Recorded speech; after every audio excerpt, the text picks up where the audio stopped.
This is the Troll Patrol. Live. With Justin Freakin. Welcome to the Troll Patrol Live. It's a freaking Monday. And Sparkles is apparently so old she didn't know she was peeing. Were you peeing in an eye pussy?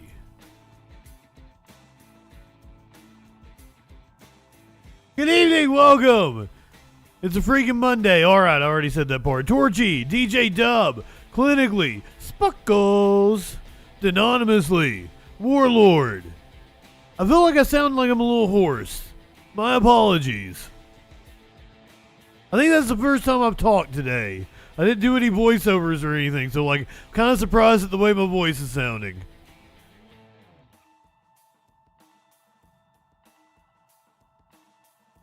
There is no Nazi inside of me. I saw that headline. I saw all the memes resulting from that. It says the ads are still in progress. Are people in ads right now? I'm sorry if you are. I didn't mean to.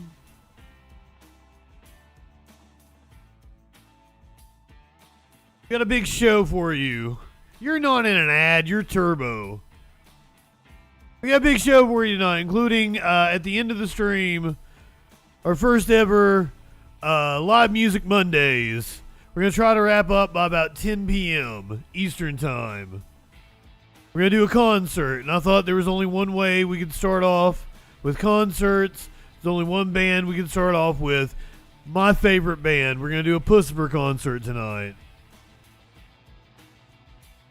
Soup, good evening.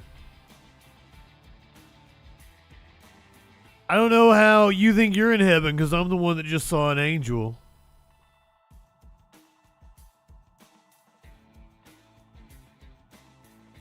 Tomorrow night is the big debate. The event is already...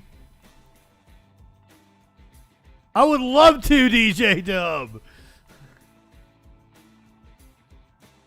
Tomorrow is the big debate. I cannot wait. We're going to preview the debate. There's a cat over my shoulder. Enjoy Socrates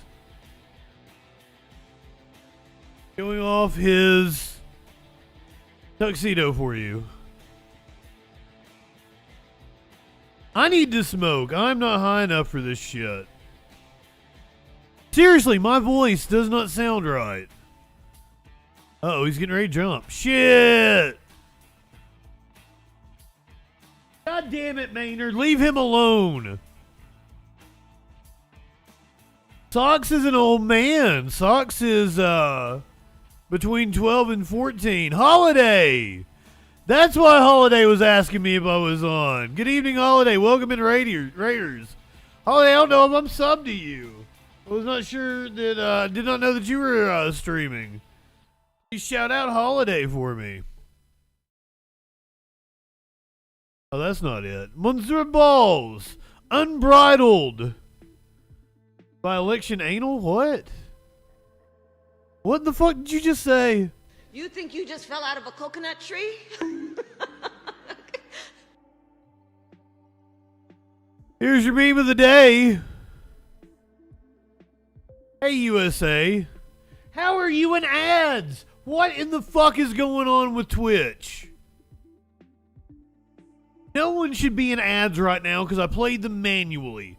No one should be in ads right now.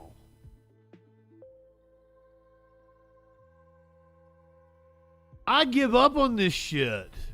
PP Girl, good evening. Hey USA, how's it going?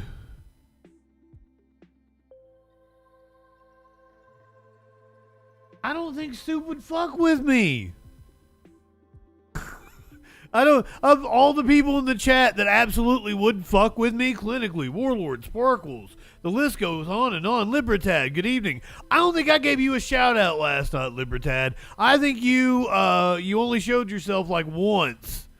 And I was in the middle of something. I thought I had the pre-rolls off.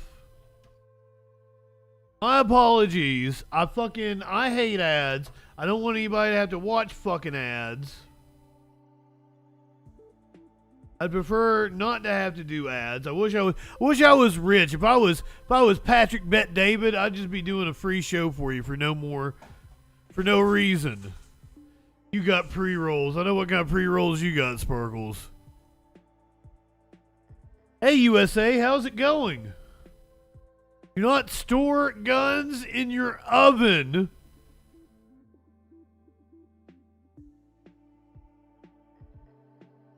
Loaded firearm fires multiple rounds after overheating.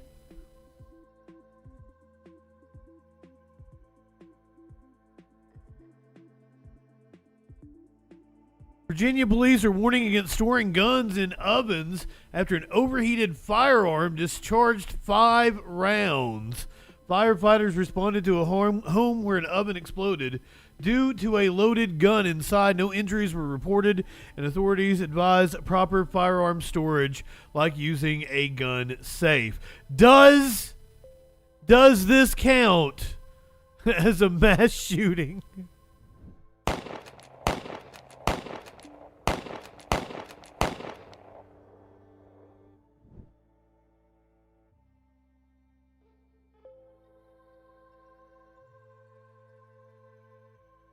You can store pots and pans and cookie sheets in the oven. That's a perfectly sane thing to do. Can we just skip the news? Can we go ahead and go to Live Music Monday? That's what I want to do. I got footage of a bridge in Vietnam collapsing as Vietnam hit with a typhoon. Why did I? Because it's misspelled on my notes. That's why I had to pause. It says typhoon.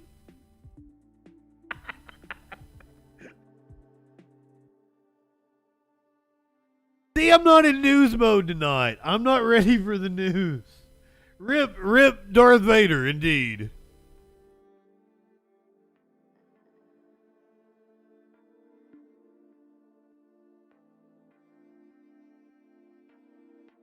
A typhoon hit Vietnam.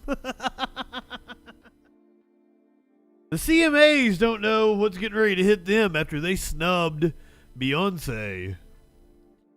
Astronauts are stuck in space. A typhoon. The New Hampshire governor. Now, is this a ploy? I think New Hampshire was one of the governor's races we're going to be watching the debate for. The New Hampshire governor. Hold on, let me verify that. I believe it is. We have 3 governor's races we're going to be watching. I believe New Hampshire is one of them. New Hampshire, North Carolina, and Washington.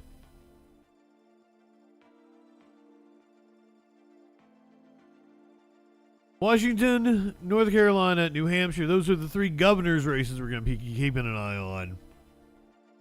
As I said before, if you want us to cover your congressional district, reach out to me on Twitter or Discord. We've got debates from, the first debate is going to be this Thursday. I lied to you. I told you we were going to do Michigan Senate debate this Thursday. Apparently, Alyssa Slotkin, not Stefanik. Alyssa Slotkin, the Democratic challenger, the Democratic nominee, because it's an open seat. Alyssa Slotnick apparently did not agree to the debate that Mike Rogers agreed to for this Thursday, but has agreed to the other 2 debates. So we will not be doing a Michigan Senate debate this Thursday. However, we are going to be doing Arizona's 5th congressional district. That is batshit crazy Andy Biggs, a Republican, taking on Democratic challenger Katrina Schaffner. He is not in a safe seat. This is a lean Republican seat.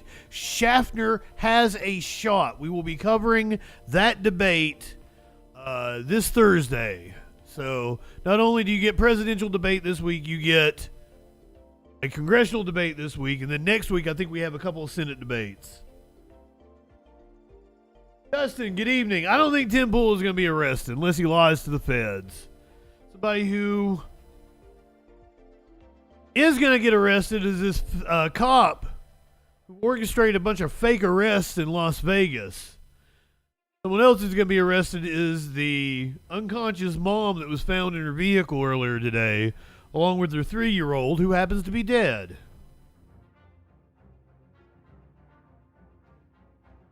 We're going to hear from a witness who saw the shooting of a Colorado state trooper. A man has pleaded not guilty to the murder of a nudist couple in California. What do I have up on the screen? Do I still have... Oh, no, hold on. Let's go back to our oven meme.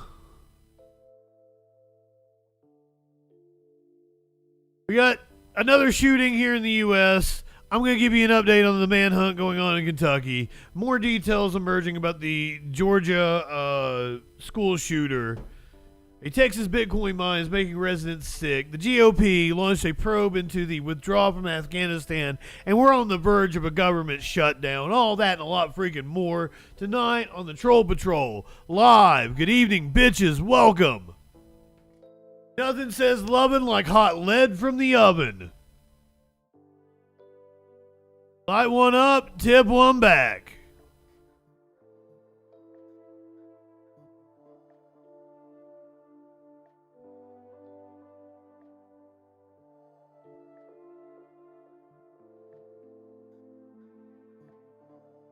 I am smoking enough for the both of us, PP girl. All right, let's find out what that news be doing. It is debate night eve. Trump and Harris been preparing for days for what we're getting ready to see tomorrow night. We are coming on at 7 p.m. Eastern. We're going to find out what that news will be doing for an hour at 7. Oh, God, Sparkles, no. No, I can't, no. Because the only alcohol I have. Curiouser opened the freezer and said, why do you have piss in here? And I said, you're the one that wrote piss on the jar. It's actually scotch, but it's apparently very bottom shelf scotch. And that is why she called, I don't know. I don't want to drink it. Can I save it for tomorrow night? When we're doing the debate, can save it for tomorrow night. Save it for tomorrow night. No, I got shit to do tonight. I'm drinking fucking coffee. I can't chase. Tomorrow isn't promised. Oh my God.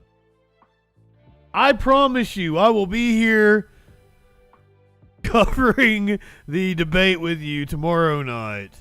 Harris and Trump are preparing. Oh my, I don't even have a shot glass. The News Hour. It's the eve of the pivotal presidential debate when Vice President Kamala Harris and former President Donald Trump are set to face off for the first time and possibly the only time between now and November. And with only 8 weeks remaining until Election Day, new polling suggests this race is as close as ever. Are you ready, Madam Vice President? Ready. Flashing a thumbs up to reporters on Sunday, Vice President Kamala Harris said she's ready to take on former President Donald Trump. Now just Piss in one a day cup? to go before their first presidential debate in prime time. The vice president, in a radio interview aired this morning, sharing what she expects from her opponent tomorrow. We should be prepared for the fact that he is not burdened by telling the truth, and we should be prepared for the fact that he is probably going to speak a lot of untruths. And the stakes are high, with new polling suggesting the race. It doesn't just say piss. It says piss-key? Pisky? Why does it say pisky? Piss King? No, it says Piss Key.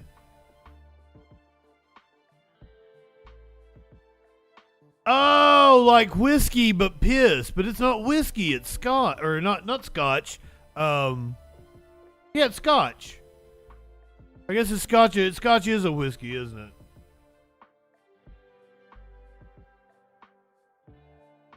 Okay, that makes sense. I don't drink. Also, Flash, good evening. Well, I can say that it is ice fucking cold at least. I hate you right now. Okay, you gotta stay up and watch the Pussifer concert if you're making me take a shot. You said you were too tired to stay up for Pussifer.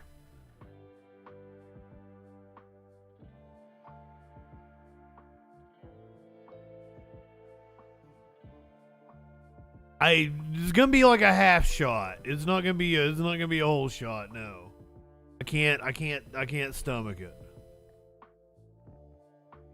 Are you ready? Light one up. Simp! Where have you been? I haven't seen you in the chat in a long time. When I was putting together the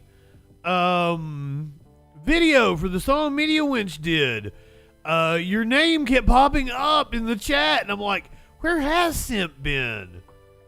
Good evening. Welcome back in. Sparkles has redeemed taking a shot of piss, and I'm trying to bring myself to do it.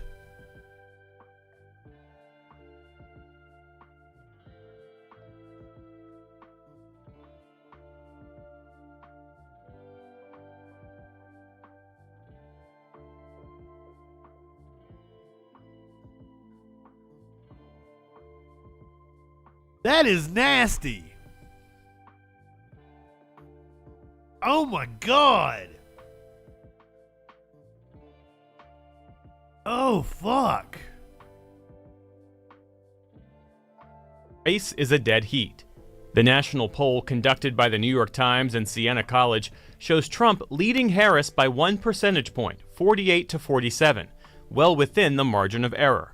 And fucking shit up over here now. It's still so need bad. to learn more about Vice President Harris. 63% of them say they don't know enough about her policies and plans.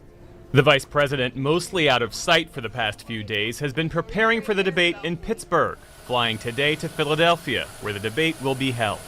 Now those people have a warning for America. Trump is not fit to be president again. As her campaign rolls out a new ad featuring clips from former Trump officials, including Mike Pence, warning about a second Trump term. That's as Donald Trump spent the weekend on the campaign trail, holding a rally in battleground Wisconsin. We're run by stupid people. Oh, well, when you were in charge. And we found that out at the debate with Joe. How did that work out? And we're going to find it out again on Tuesday night. In those same remarks, he promised to pardon January 6th rioters if reelected. And on social media this weekend, made the baseless assertion that the election will be stolen from him. And he again promised retribution. Those people that cheated will be prosecuted to the fullest extent of the law, which will include long-term prison sentences. A vote for Vice President Harris is the right vote to make this time around. As major voices in the Republican Party, That makes me not want to vote for her. Cheney and her father, former Vice Good President, job, Democrats. saying they'll vote for Kamala Harris in November, some Trump allies are urging him to stay on message. Jesse Ventura and Dick Cheney have both endorsed Kamala Harris.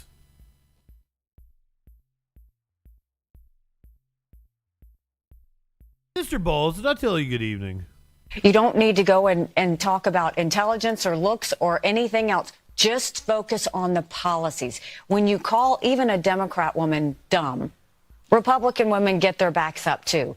The bottom line is we win on policies. Stick to the policies, leave all the other stuff. That's how he can win. And we will have live special coverage of the ABC News presidential debate. Tune in tomorrow at 9 p.m. Wild on your stallion. station or our YouTube page to watch. Hey, you'll be here with me watching the Troll Patrol. We'll be watching C-SPAN. Gonna be coming on at 7 o'clock. We're gonna find out a little bit what that news be doing. 8 o'clock, C-SPAN be taking calls. 9 o'clock is the debate. So you guys got the rundown for tomorrow night. We come on an hour early at 7 p.m. Eastern Time. That is 4 p.m. Pacific Time. If you're out on the if you're out in the Pacific Northwest in Spicy Town. Coming on at 7. C-SPAN calls at 8. Debate at 9. We could watch the Washington governor's debate following the presidential debate. However, I'd rather take C-SPAN calls because we can watch the Washington governor's debate in like 2 weeks. Llama, good evening. What would a win look like for Donald Trump? What will a win look like for Kamala Harris? Shelley, good evening. Back to June, during that disastrous debate for President Biden, most people I talked to came to the consensus that it wasn't necessarily a win for Donald Trump. The debate was just such a loss for Joe Biden. It really overshadowed any performance by Trump. So now, tomorrow night, September 10th, what does a win look like for Donald Trump, and what does a win look like for Kamala Harris? I completely agree with the assessment that you just laid out. In a two-person contest, though, if the other side loses, you win. But I think the point was that Trump didn't so much capture a win as he was gifted it by Joe Biden. I am not high enough for this shit. And I think that both candidates will be looking for that in the next debate. I think that the really interesting question is whether they can stay focused on policy. I think both candidates have policy issues that they really think they can be ahead on, and I think that the public needs to know what those issues are, and I think they need to be round up and arrest people about the way mass. the Democrats coalesced around Kamala Harris, because I don't think that this gun control and child care on the other, it public seems. Discussion. Everybody talked about the incredible discipline that the Democrats showed, not only at the convention, which I thought was a big success for the Democrats, but it would probably win in points if he grabs her by the cooch.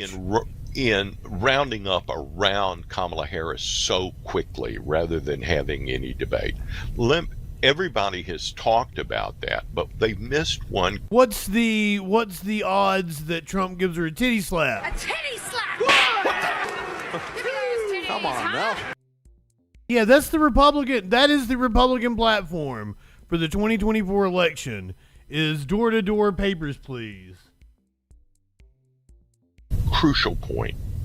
If Kamala Harris had needed to put forward her positions in order to win the Democratic nomination, she would be on record with a lot of these far left positions very close. Bringing up DeSantis, sending people to the homes of people that, and this comes, we covered the story. I did not cover the story, Simp. That is actually the follow-up. I think we did the story last night that DeSantis was going through and asking for the registration. Today it comes out that people actually got visits from the state just because they helped sign people up for a petition. Close to the general election. Nancy Pelosi, Chuck Schumer really helped her avoid that. So she's not on record recently opposing fracking, opposing offshore drilling, in favor of eliminating all internal combustion engines, opposing all of Trump's measures on the border and so forth. Those are all positions she's taken, but she took them 4 years ago. The Democrats wisely avoided putting her on record now. So now, of course, she's flip-flopping. But the question is, can they pin the her Forbes down? political Bernie analyst, Sanders' apparently. comment this weekend was really Potato Jim. Bernie said, well, of course she's going to the center right now. She wants to win the election. But he left open the possibility that it's all a fraud. No. I would say any semblance of populism would be the fraud. Speaking of frauds, you want to talk about the fact that there are Haitian, it was Venezuelan gangs last week This week it's Haitian migrants. Haitian migrants are going to come and eat your pets. The border. ICE has him now, but Alejandro Jose Coronel Zarate, a 26-year-old Venezuelan, was in Prairie du Chien, excuse me if that's wrong, a town in Wisconsin there, arrested now. I feel like this is getting worse and worse by each passing day. We see where these people have gone. It absolutely, and now you have those stories breaking out too about the Haitians in Iowa or Ohio rather, eating people's house pets, stealing geese off of the golf courses and taking cats and killing them and eating them. This is a real problem. It's a kind of a collision of culture.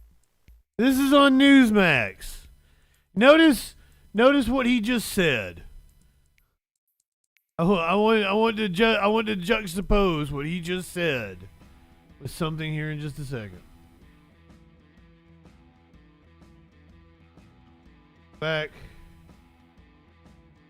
A few moments. Cats and killing them and eating them. This is a real problem. It's one more time. Stealing geese off of the golf courses and taking cats and killing them and eating them. This is a real problem. This is a real problem. Springfield police say no reports of pets stolen after viral social media post. Just like with the Venezuelan gangs in the apartment complex in Aurora. Aurora police said, yeah, no, that didn't happen. It's a real problem. People are getting their pets stolen. It's a real problem. Eating people's house pets, stealing geese off of the golf courses and taking cats and killing them and eating them. This is a real problem. It's a kind of a collision of culture, if you will. And you're seeing question marks. When you bring people into this country without vetting them, they don't have the right to be here. They are committing all types of crimes. And I'm going to be really interested to see if the Democrats stand up and... Question marks. You want to know how much meat you can get from a cat? You want to know how much meat you can get from fucking...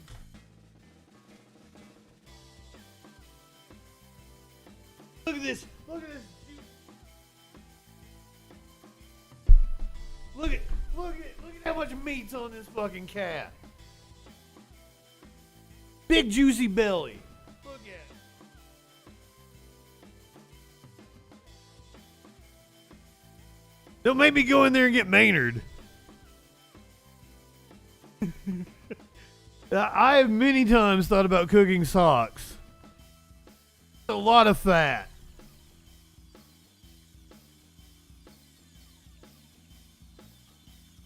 Mostly organs and fat. Make a good stew out of him. There's a Maynard. Look how much meat's on those bones. And say, wait a minute, these Haitian cat stories are too far. Because after all, it almost seems as though if you come into this country illegally and you commit a murder or... She's probably doing that story right now, Flash. Hey, that's not good. But really, when you start killing cats, see, that's where we draw the line. I'm going to be interested to see if they say something about it. But one last thing I want to say, though, about the debate. What we're not factoring in yet will be the performance of the moderators.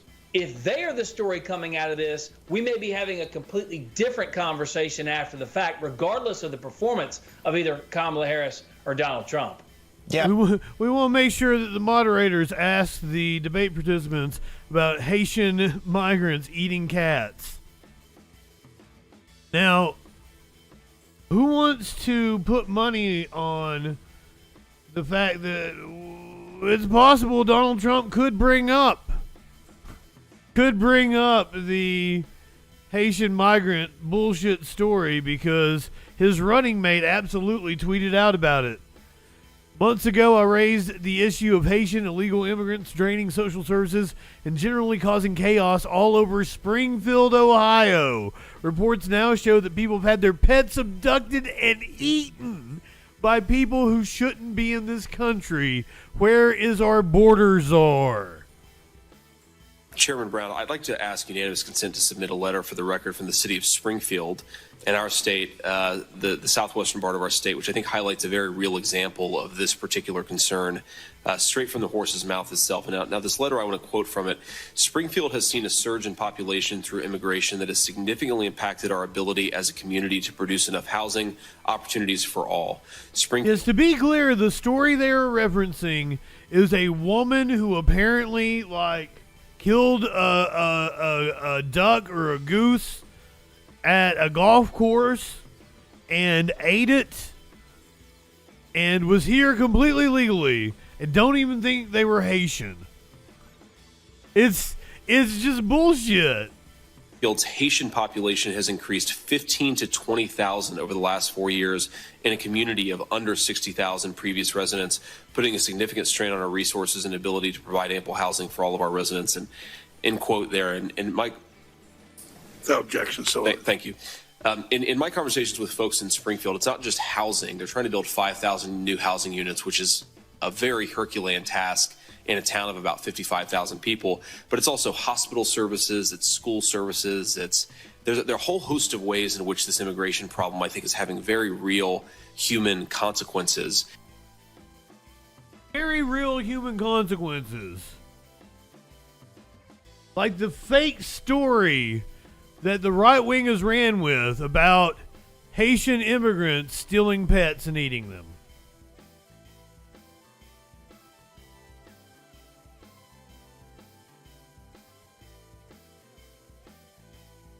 Oh, so this is an amalgamation of a couple different stories. Woman arrested about a cat.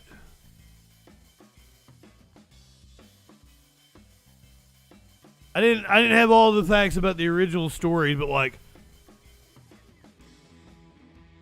that's a nothing burger. One person doing one thing that isn't like a whole bunch of Haitians eating people's pets.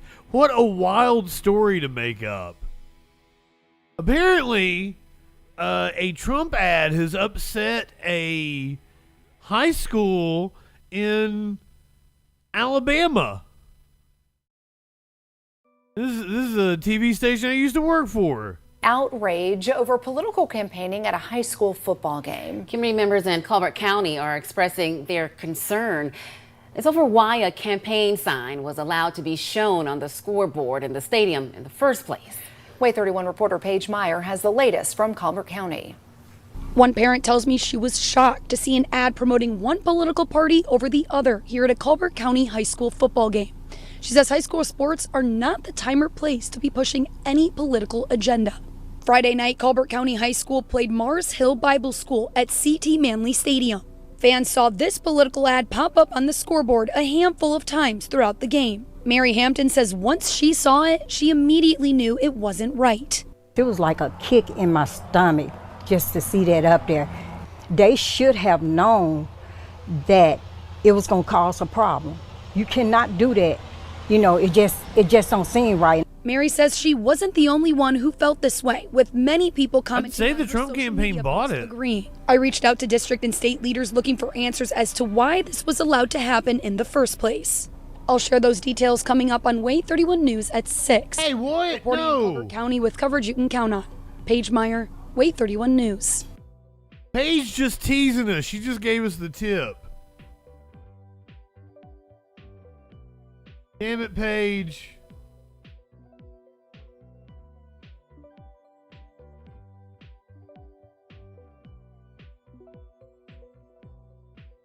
They have not posted the update. Yeah, I think the Trump campaign can just go buy the ads because like local politicians can buy ads.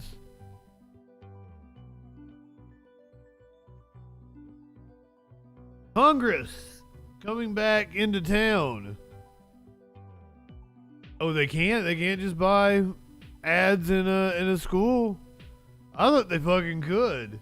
Or maybe it's just I'm used to seeing like lawyers that are politicians and it's ads for their law firms and shit. That's how they get around that. On Capitol Hill, congressional lawmakers return after a lengthy August recess, and they're immediately off to work as they kick off a government funding fight with just 3 weeks to avert a shutdown.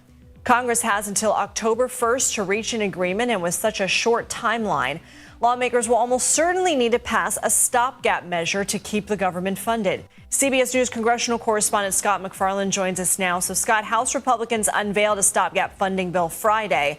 Tell us about this continuing resolution, and is it still setting up for another long fight for Congress? This will not be a smooth drive between now and September 30th, the deadline. This is going to be more like political bumper cars, where they're going into each other deliberately for the next few days, if not the next few weeks. The House Republicans have a plan to fund the government through March 28th, but it includes some things they know Democrats will not go for, including this thing called a SAVE Act, a federal bill prohibiting undocumented immigrants from voting in federal elections, which is already illegal, already doesn't happen, and Democrats say, including this provision, villainizes legal immigrants, chills people from voting, and perpetuates baseless claims about the 2020 election. And Democrats also, Lindsay, don't like funding all the way to March. They'd rather go through December and have another crack at this before the next president takes over and give more opportunities to fund things they really want, including more extended federal funding to rebuild the toppled bridge in Baltimore.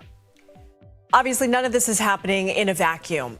So what does the presidential race have to do with any of this? Do we know whether the Biden-Harris team or the Trump team are exerting any influence over lawmakers? Well, some of that's peculiar, right? Because we don't know the political impact of a near shutdown or a shutdown on the November 5th elections, which is why both sides are scared of it, and neither side really wants that. That gives some leverage to those who just want to make a deal and be done with all this, which is why nobody has a firm expectation that there's going to be a shutdown, even a short one, on October 1st, because there's an uncertain political trajectory towards near shutdowns, and the entire U.S. House of Representatives is up for re-election. You have some updates on some breaking news, Scott. A report about the 2021 U.S. withdrawal from Afghanistan has just been released by Republicans on the House Foreign Affairs Committee. What can you tell us? Been waiting on this for... I'll be goddamn. That was the next story I was getting ready to bring to you. Wasn't expecting them to hit us with it.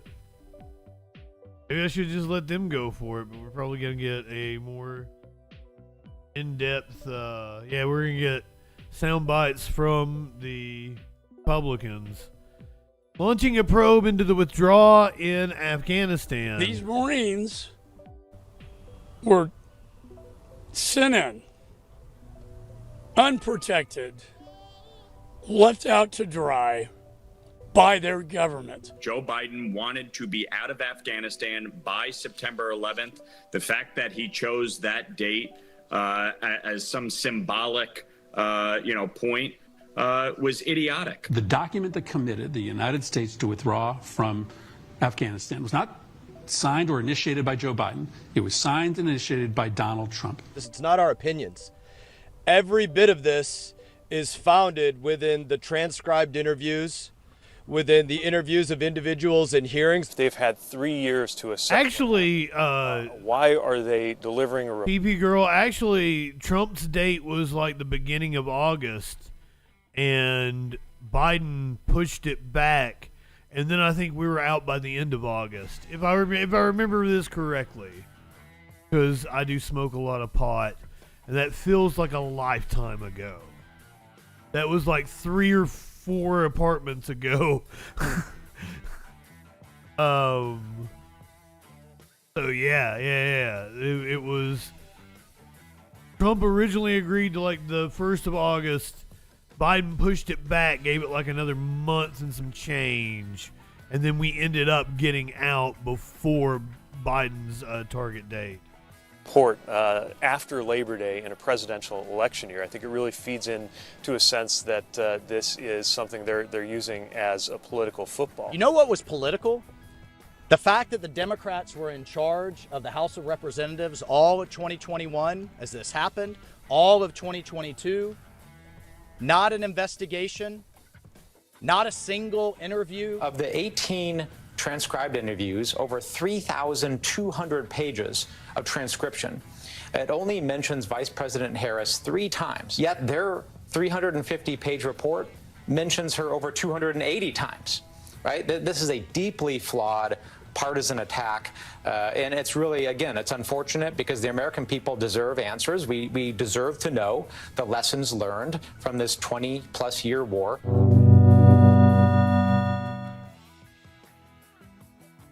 X-Rocks fist. Thank you. That's good insight. Trump made the deal with the Taliban and in July instantly drew back to 9,600 troops. By January of 2024, when Biden took office, 2,400 troops were left. By August, only 600 were left. I didn't know they had to bring in troops to evacuate what was left. 23, welcome in, my friend. I hope both of you decide to become freaking followers. I'm Justin Freakin. We find out what that news be doing. I bring you the most absurd news, politics, and current events on the internet daily. In Texas, a Bitcoin mine is making people sick. This is wild. Reportedly making residents sick. Let me get my verbiage straight. My daughter had a seizure on the 4th of July. In the small town of Granbury, Texas, our grandson was one of them. He started having fluid leak out of his ears, had 4 ear infections in 4 months. People reported they were getting sick. I was walking to my barn and it felt like... Okay, so here's the thing is I would usually think that anything tech-related making people sick is them being cuckoo. But isn't Bitcoin mining incredibly wasteful? What kind of issues would come from a Bitcoin mine? Like I got hit in the chest by a baseball? Deanna Lakey, a nurse, says she ended up being the patient. And then I started becoming sick. Sorry, sweetheart. I just felt like that I was going to die. Then at a town meeting where she heard other people blame a nearby Bitcoin mine for their illnesses. No. It is a bunch of servers set up to solve. Bitcoin is this digital ledger and a Bitcoin mine which generates Bitcoin for you. They pay you in Bitcoin for doing this.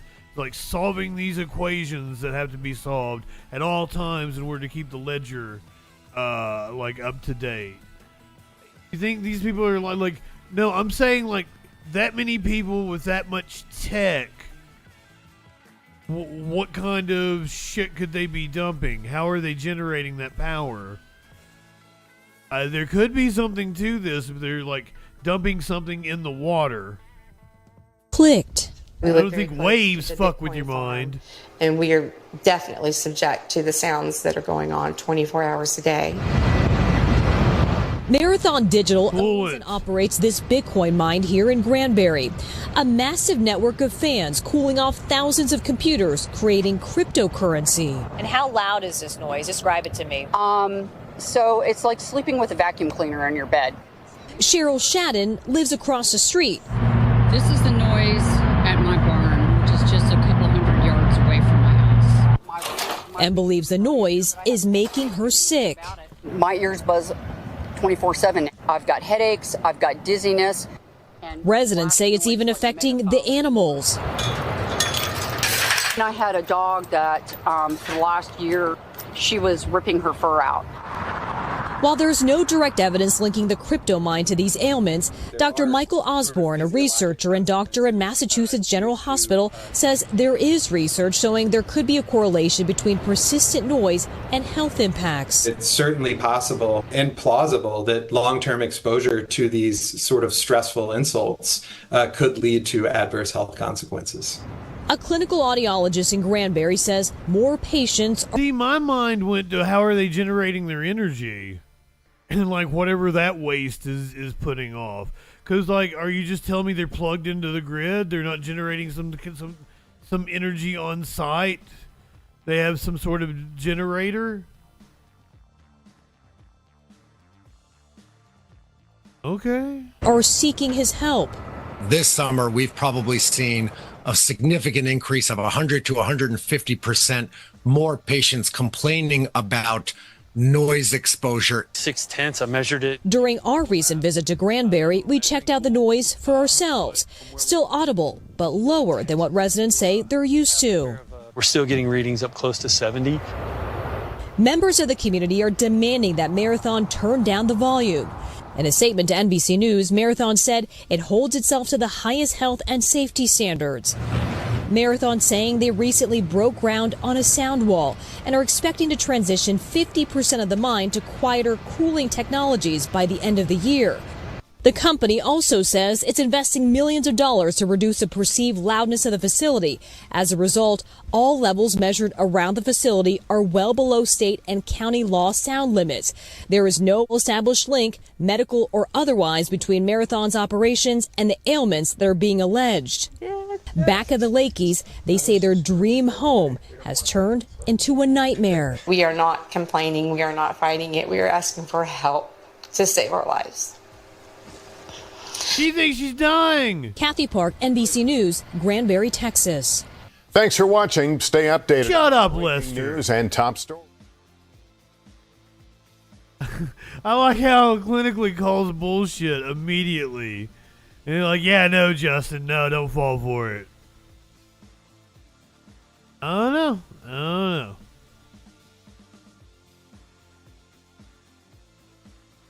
I think there could be some kind of industrial waste that's fucking with people. I don't think the waves from computers are fucking with people. But my mind is like, a plant that big can't not be putting out something.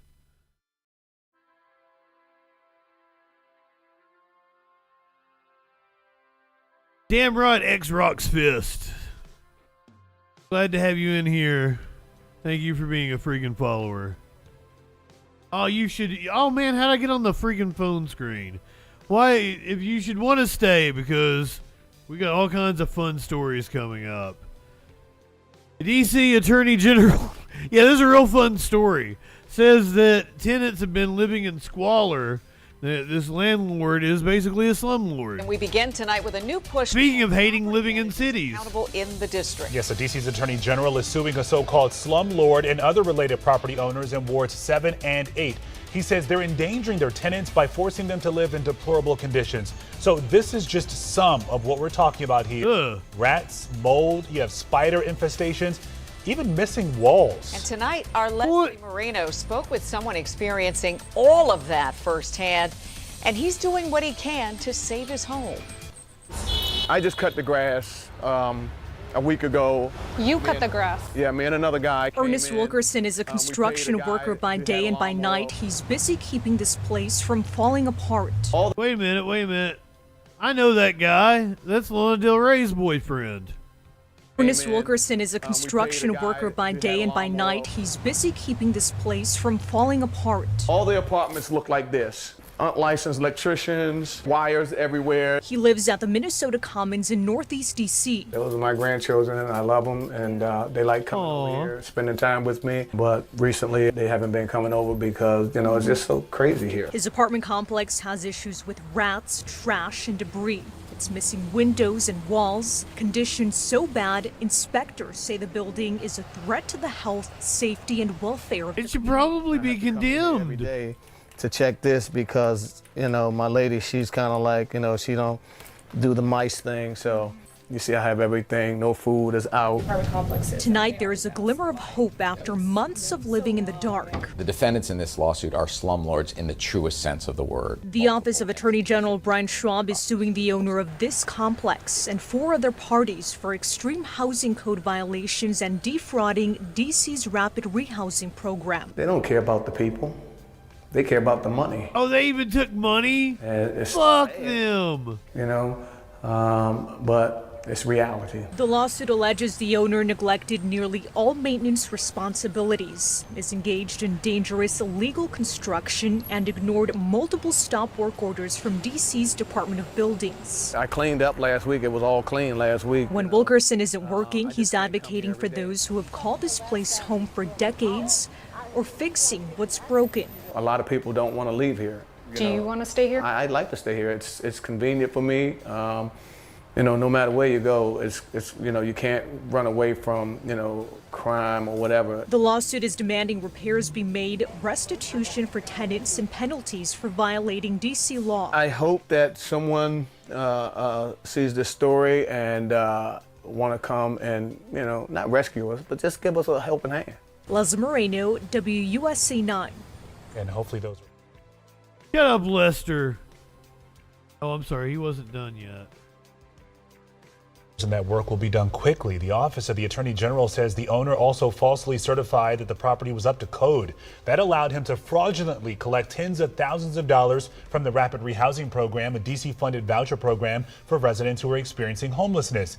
Now, the owner also has another apartment building in Southeast. He's currently facing 2 separate lawsuits from the Attorney General's office. We have reached out to the owner of this complex, and we have yet to hear back. Wow. They should have showed their faces on the screen. All right. So we're getting ready to do the crime section of the show. We got an awful lot of gruesome shit. Probably about a half hour, 40 minutes of it.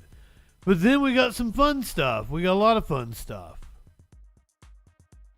So if you want to miss out on all the crime stuff, then give us about 30 minutes and check back in with us. Before we do that, if you're watching on Twitch and you're not subbed, you're going to go ahead and get a 3-minute commercial break. We'll get it out of the way. I should have plugged the freaking new... why did I say it that way? I really, there's something wrong with my voice today. I should have plugged the freaking news. If you're a member on YouTube, you get it so I usually do them of an afternoon. So I started putting them up on YouTube. And, if you're a member, you can have it, in the afternoon before the Troll Patrol. For everybody else, it debuts the next day. So I figure that's a good little treat to try to reward people. Give it a little extra incentive. Give value if you want to support me somehow. And Patreons, patrons, or whatever the fuck, they got extra freaking news this week. And I thought it was funny. So and it's kind of like my leftovers. It's the ones I don't think will do as well. Valuetainment adding motherfucker indeed. So the ones that go up on Patreon are because I do the freaking news as 3 or 4 at a time. And then every couple of days this shit changes. I might not actually, and I don't make them all. I mean that I get the scripts together and I do the voiceovers all in one chunk like that. And then I'll produce them one at a time from there. So I do that every couple of days. Sometimes I'll be I've got better ones for today or something. So I get something not back. That's what I put up on the Patreon. People get stuff. I like the one that I did this time. I think it's funny, but if you don't know what the name of the song is, if you don't know the internet meme around the song, you won't get it. It's not funny. Also, because I'm doing these, I keep trying to. They take a lot of fucking work, and I keep thinking God damn it, how do I make TikTok viewers watch the whole thing? How do I keep people interested? I keep adding to them and adding video elements and shit. Keeps being more and more work. TikTok and YouTube have both nerfed me since I haven't been posting as much. So I'm doing all this work for videos that right now are getting 10, 15 views. They used to, some of them would get a few thousand views, the shorts and shit.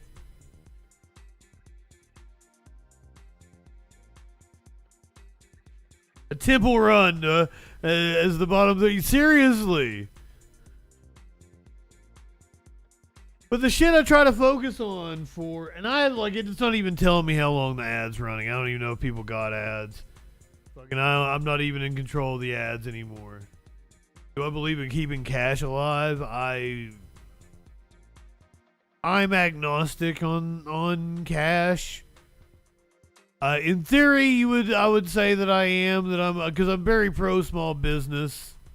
Cash Patel. I'm not for keeping Cash Patel alive. Yeah, Johnny Cash died about 20 years ago.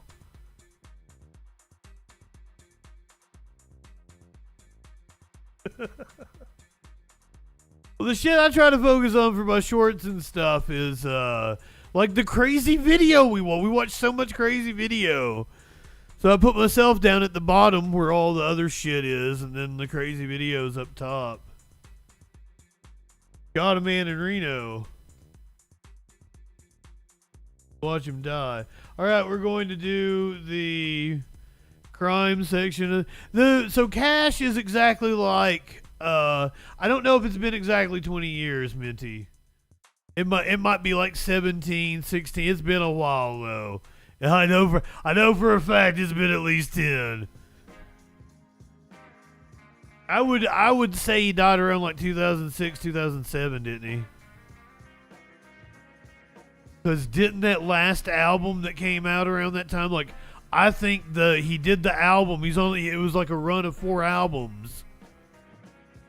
And I think the last 1 or 2 of them came out after he had already died. And died in 2003. So, yeah, it's been over 20 years. Yeah, Rip James Earl Jones. 93. Hell of a life that man led.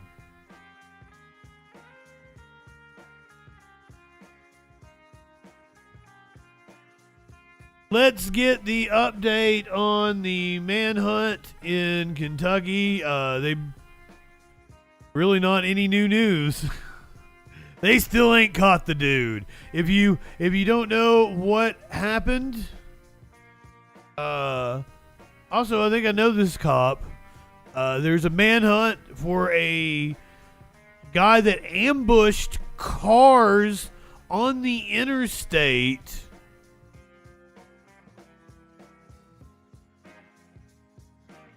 Shot multiple cars, 7 people injured, I believe it was.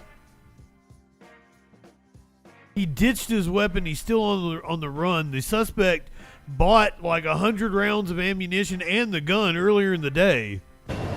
This manhunt has become a methodical effort, similar like a hide and seek. We're focused on protecting the residents and their homes and the businesses during this critical time. Our goal is to apply steady pressure and wearing Mr. Couch down.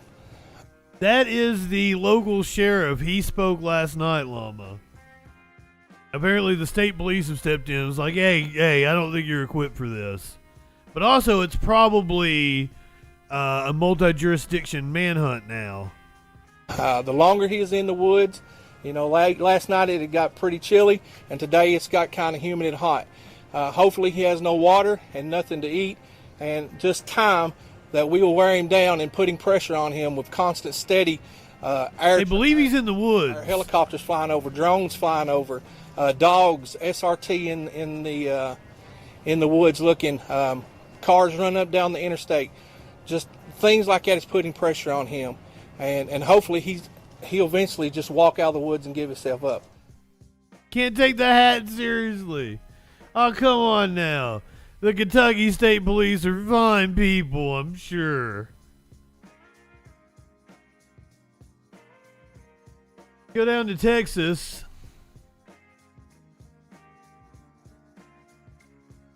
A teen girl was apparently shot outside of a high school. I don't know that it was a mass shooting. But I'm sure somewhere in the United States. And we begin tonight with breaking news. A teenage girl has been shot in Dallas right by South Oak Cliff High School. Yeah, sources are telling us she was shot near the campus, not on it. Cole Sullivan is live in Dallas to bring us up to speed on what's happening right now. Cole?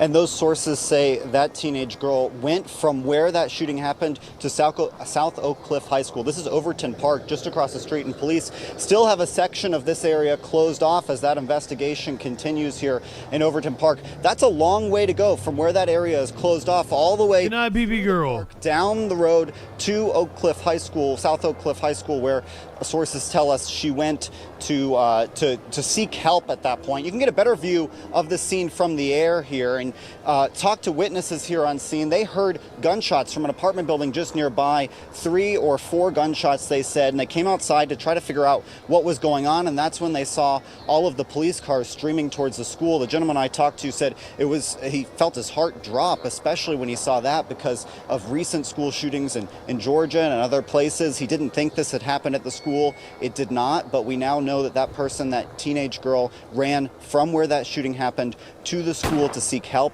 We're still working to learn more information about exactly what happened, including the condition of that young victim, and we'll bring that to you tonight at 10. Back to you.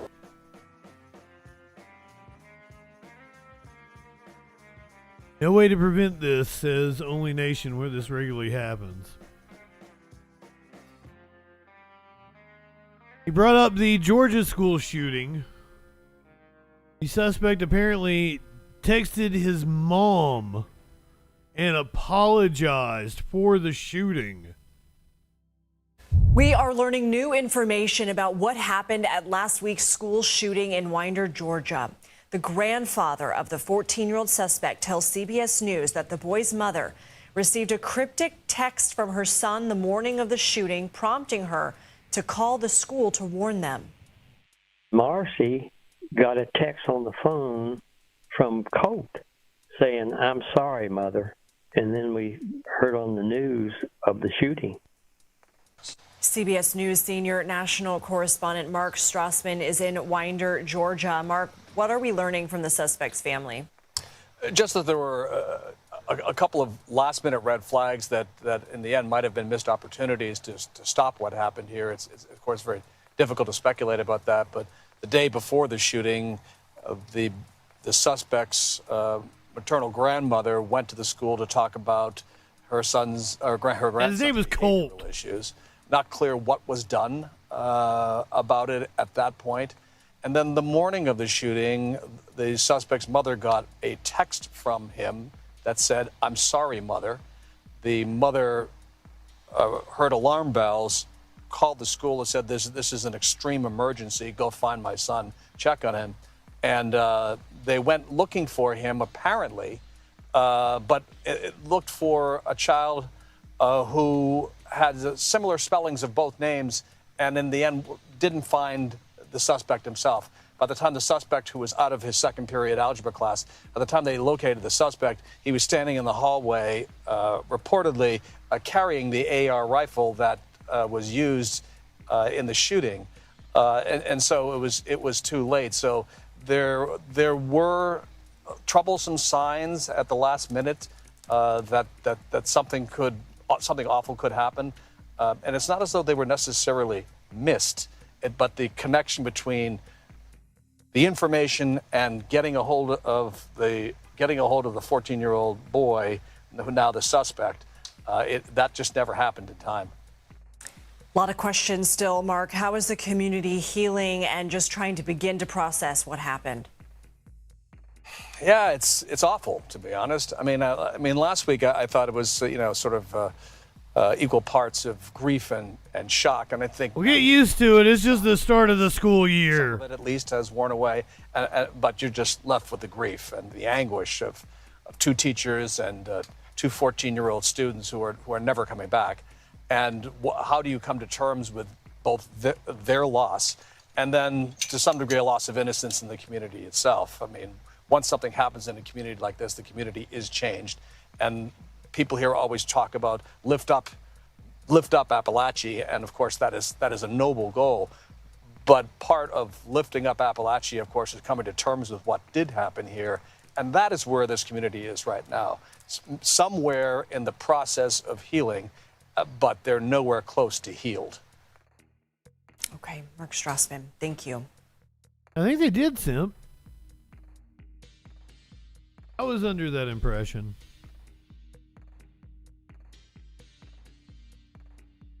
We have the story of one of the survivors of the school shooting.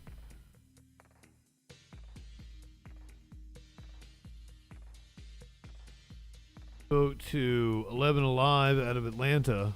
Right now, the long road to recovery continues for the 9 people who were shot but survived last Wednesday's shooting at Appalachia High School. 8 of those people were students, including 15-year-old Natalie Griffith, who hopes to get out of the hospital any day now. 11 Alive's Karis Belger spoke with Natalie's father about how his daughter is coping.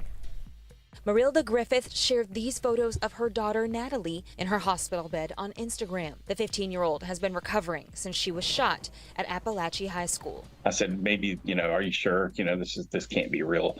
And it was just so new that there weren't reporters out yet, Doug Griffith says the hours that followed were some of the most terrifying of his life. You just want to hear that I'm okay, Dad, or I'm okay, but you don't hear that. So then all of a sudden you find out that she was, injured, and then that's even, that's even worse. Natalie was in algebra, one of her favorite classes when the shooting happened, and she was shot at least twice. It went through the upper arm. Thus? Yeah, I think it was in and out, and it kind of went across her. Whose favorite class is algebra? But then you take my 75% chance of winning, and then add 66 and 2/3%. I got 141 and 2/3 chance of winning. And then the other one was the wrist shot. It's the one that did the most damage. Doug says Natalie's teacher helped shield her and My apologies, Jezebel. Good evening.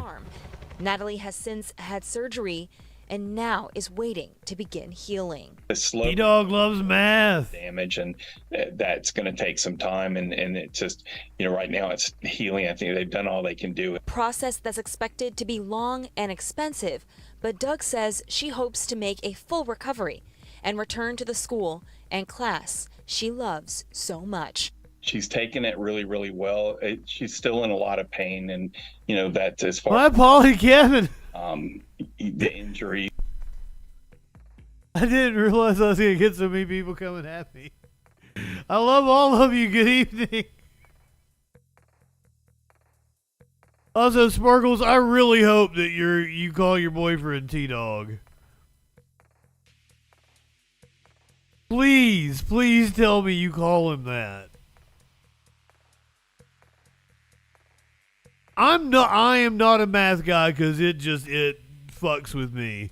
Fragwitz, good evening. I do call him T-Dog. He's, but attitude, her mental toughness is amazing. In Winder, Georgia, Karis Belger, 11 Alive News.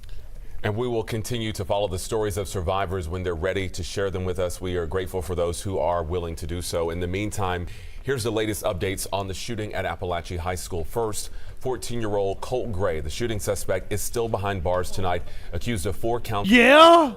His father, Colin Gray, also facing charges for allegedly allowing his son to own a gun. Their preliminary hearings are set for December 4th. Right now, it's unclear when Appalachia High School students will be going back to class, although the Barrow County School Superintendent says the rest of the district is set to go back tomorrow. Meantime, we are still waiting to learn the full funeral details about the 4 victims who lost their lives, but we do know assistant coach Richard Aspinwall's funeral is set. However, we're told it will be a private service. We'll update you just as soon as we learn more details about the rest of those services. Now, because it's me and it's my morbid curiosity, unfortunately, I have to show you this.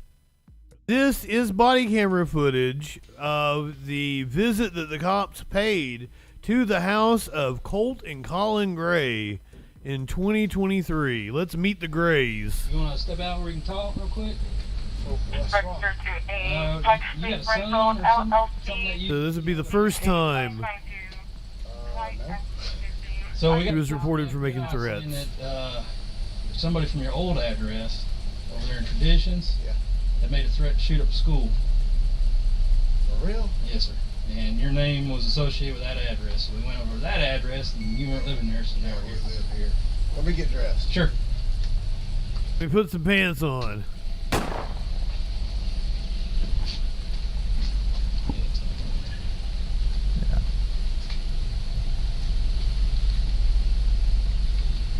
Well, there's a door in the underwear. That's what he said. Who answers his door in his underwear? Yeah. I at least wear pajama bottoms when I answer the door. At least try to. Come to the door in my underwear. Unless it's in the middle of the night. I usually have a gun in the hand. Yeah. A gun in my hand. Yeah, then different story. Yeah.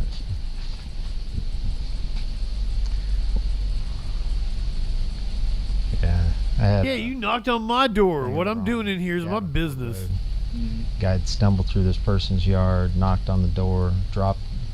When he left, he walked through a fence, Give a shit, pig. tumbled into the ditch. Back down. That was it.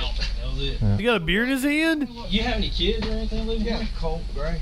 Colt? Yeah, Colt. He's my oldest son. How old is he? He's 13. Does he play a lot of video games and stuff? Yeah, he does. Play all the time. Is he here right now? Yeah. But you think it's something he might have... I damn sure want to know. Can we talk to him? Yeah, absolutely. Now look, he gonna get all red faced when you talk to him. Just calm. All right. So him and his. Let me give you a backstory. So we lived over Traditions. Mm-hmm. I went to work one day. I'm sole provider. Build high rises downtown. Mm-hmm. So I get a call from one of y'all.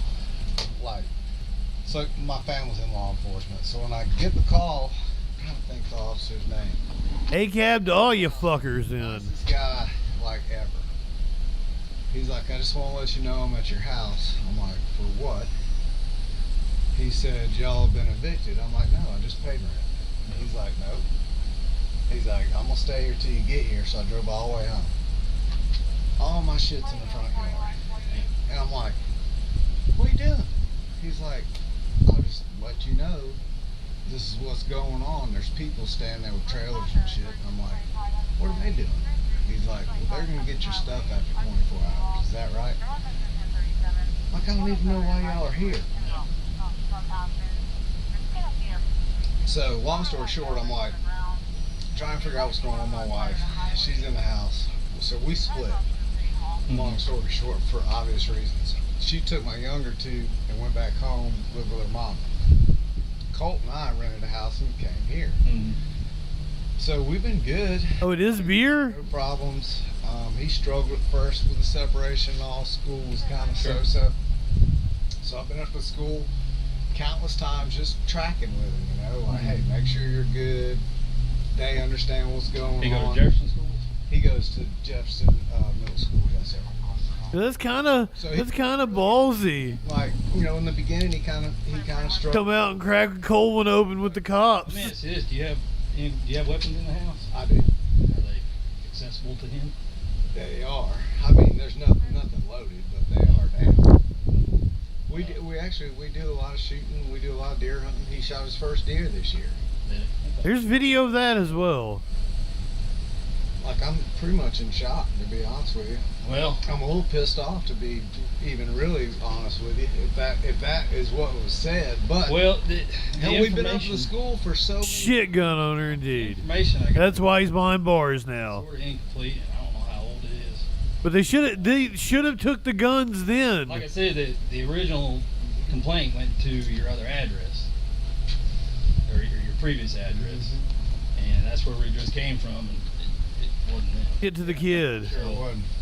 I don't know if it's so we ran I had your name and date of birth.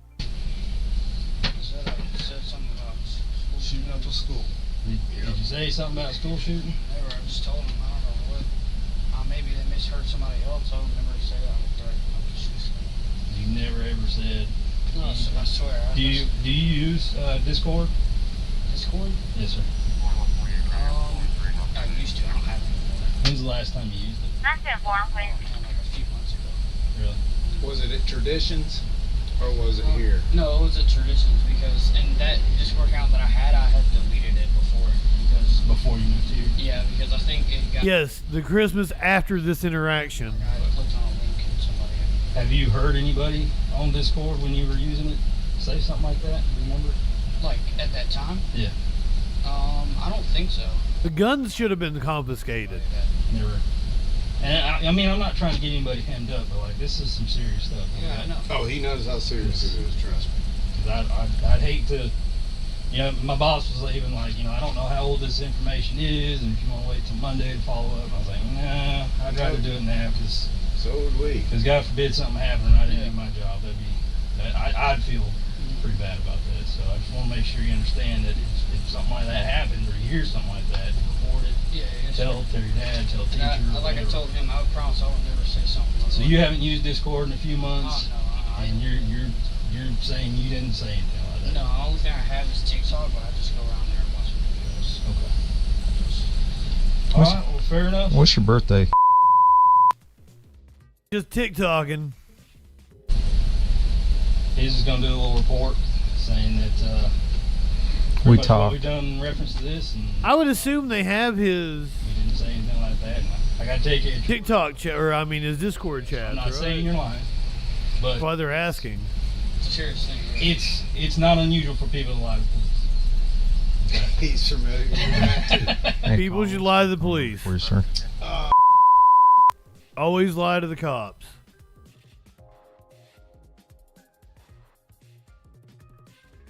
This nice shiny cross necklace. Napa. The G stands for giggity. That's what we're doing. It's going good here. About ready to get done with it. I actually already finished. Oh, you did? Yeah, I finished. When was Yeah, I mean, it was terroristic threatening. Yeah, Sunday, so Friday. Friday. What grade you going into? 8th grade. 8th grade, almost high school, man. Yeah. The last 4 years, really, the last 4 years is what matters. Princess Kimberly, good evening. You know, I'm just focusing on something. Get them good grades, man. It'll set you up for the rest of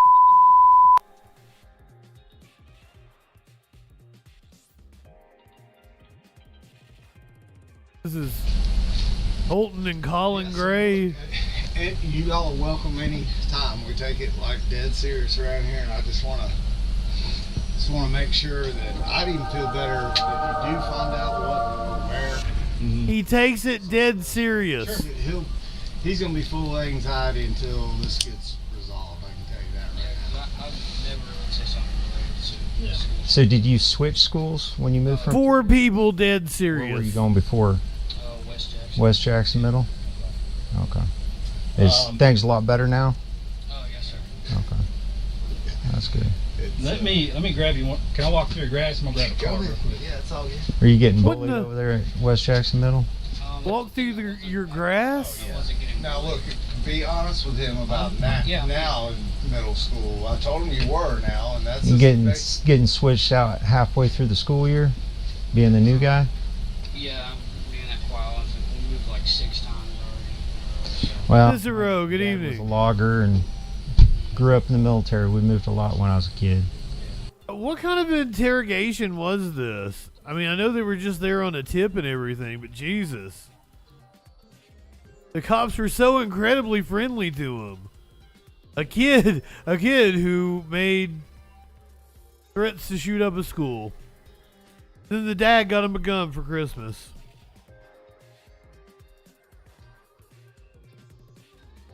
That's that kind of cavalier attitude towards guns, gun ownership, and the mental health of a young child. It's one of the reasons why it's just another day.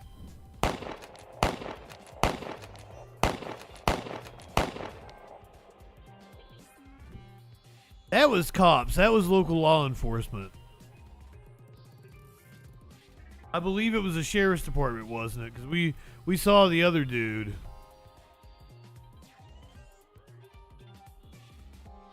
Even if the FBI had gotten the tip, they would have asked the local law enforcement to go out and check on it. Yeah, they would have sent sheriff's deputies. That's exactly what they're there for. Who hasn't had an oven pop a time or two? In case you missed today's meme of the day. Hey USA, how's it going? Do not store guns in your oven. A loaded gun stored in an oven fired multiple rounds after being overheated. Jesus fucking Christ. This country. I mean, like, you gotta laugh about it in a lot of ways.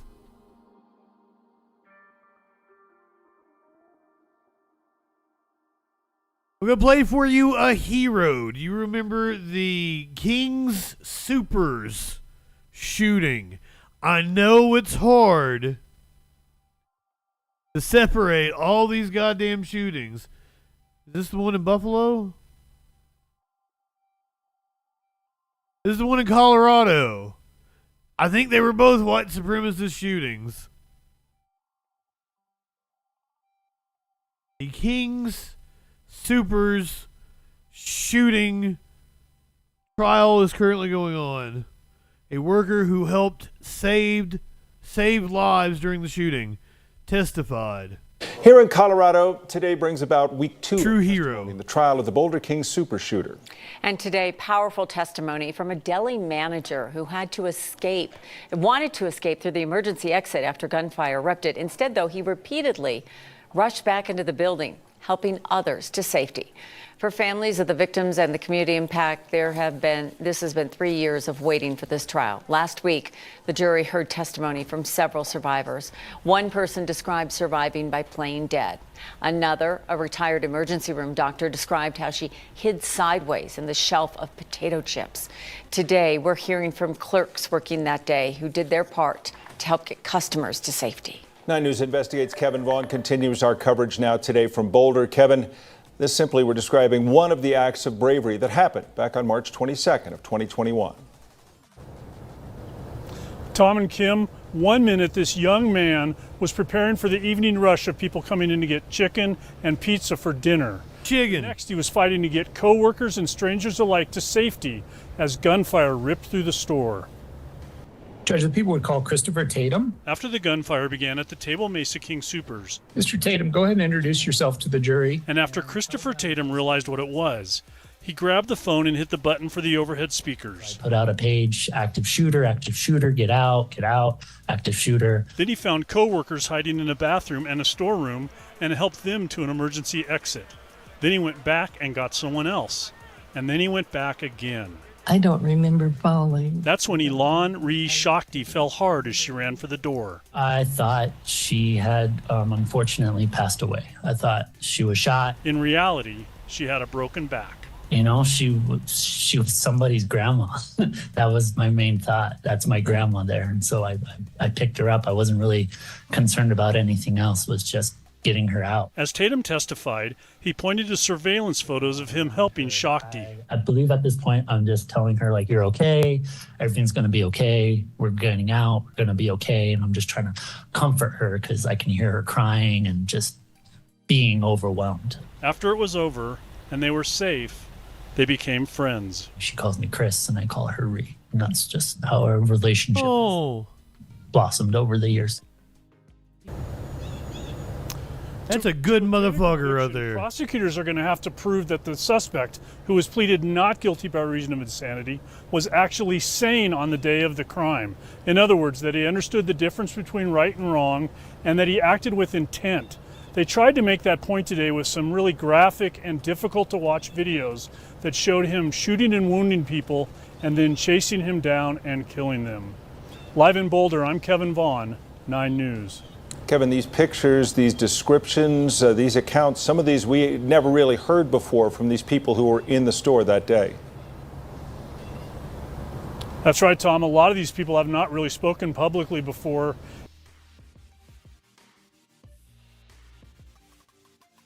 If I remember correctly, he had armor on, or he had like a tactical vest and shit on.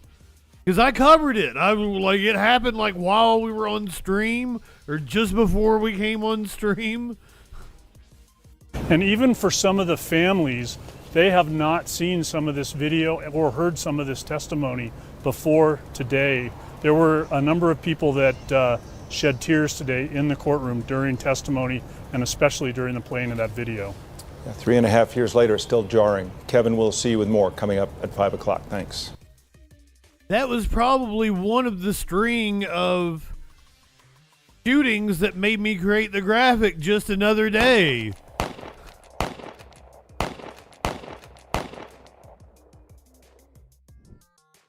Because it would have been right around that time.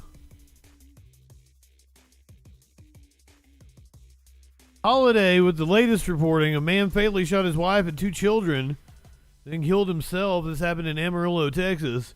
He will not be experiencing Amarillo by morning. You weren't expecting me to do that, were you?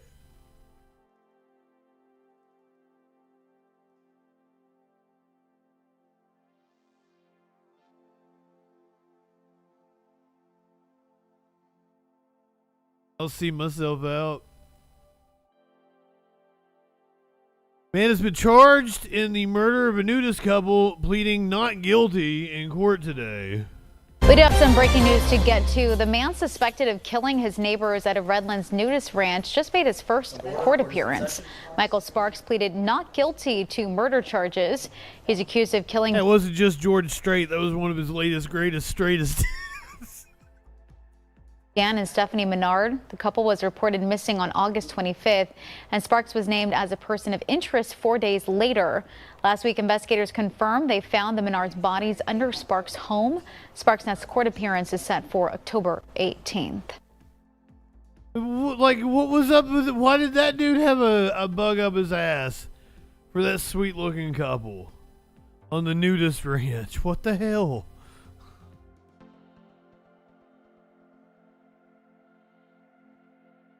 We're going back to Colorado. Going back to Colorado again. It's the same fucking TV station. News 9 in Colorado. A witness speaks about witnessing the shooting of a state trooper. Hey, we continue to learn more about the shooting of a Colorado state trooper that happened over. Mama, I think they were all on a nudist colony. So I think the other dude was also a nudist. But I'm not, don't hold me to that. The weekend along Highway 36 near Federal. CSP saying that a gunman pulled over on the side of the road, shooting at trooper Ty Simcox. He shot back, killing the suspect. The trooper did get shot, but is doing fine and is out of the hospital. And while we wait to learn more about the suspect, we talked with a witness who saw it all unfold. 9 News reporter Jeremy Hahola is live in the newsroom with the latest on the case. Jeremy? Yeah, a witness describes the scary moments as she was driving by this scene with her kids from a birthday party. The trooper who was the target of gunfire managed to avoid getting killed and, as you said, returned fire. Our cameras captured the aftermath of a gun battle between Corporal Ty Simcox and a man in a pickup truck who ambushed him. On Saturday afternoon, we could see shattered windows and what appears to be bullet holes in the trooper's windshield. And he's pulling up next to the cop, and I'm thinking, what is this guy doing? Rebecca Quintana was driving by with public service when she saw the man Staffy, good evening. Truck ambush Corporal Simcox. He was parked right in the middle of US 36 just west of Federal doing paperwork. So he pulls up next to him, and all of a sudden I hear pop, pop, pop, pop, and I'm like, did he just shoot him? As we start passing the guy, we see the look on his face, and he's just super angry and mad, and he stops his truck, and he kind of starts trying to back into where the cop is in between the medians. Corporal Simcox was able to return fire with his rifle, killing the man. So far, his motive and identity are unknown. Simcox was shot in the forearm and is now out of the hospital. I think it's scary that somebody could just come up on a cop like that or anybody and just shoot at them like that. It's a cop. Police are asking anybody who saw this incident to contact them, especially if your vehicle may have been hit with gunfire. Corporal Simcox is a 16-year veteran in the agency.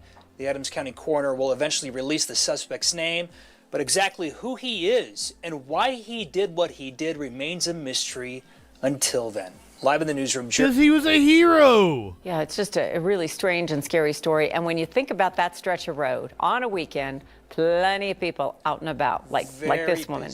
Very busy, and that's why police want to talk to people, especially if their vehicle have been hit by bullets. Wow. All right. Thank you, Jeremy.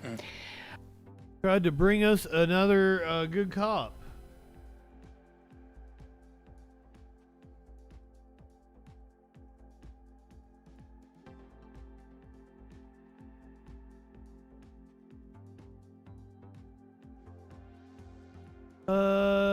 This is the story that actually really got me into the news.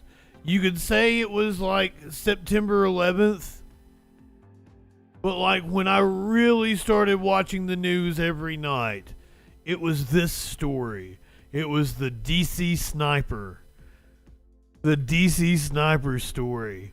Back in 2002, DC sniper Lee Boyd Malveaux moved to a maximum security prison. And DC sniper Lee Boyd Malveaux has been moved out of a Virginia Supermax prison. That's according to the Virginia Department of Corrections. If you guys don't remember what that was, the DC sniper, it was like 3 or 4 weeks, about a month, I believe it was, where like people were just getting popped at like gas stations around the greater DC area.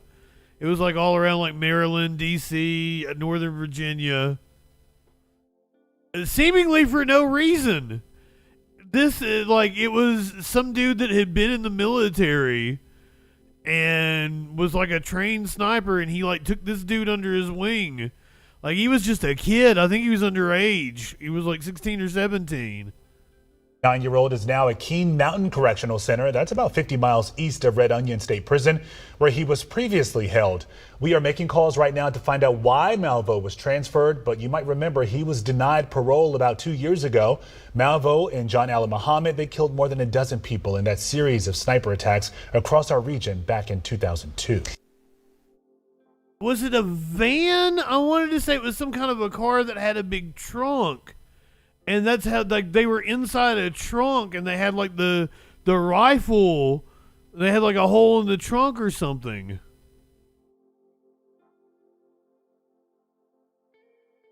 He was doing random murders to make his wife's murder seem random. Was that the reason?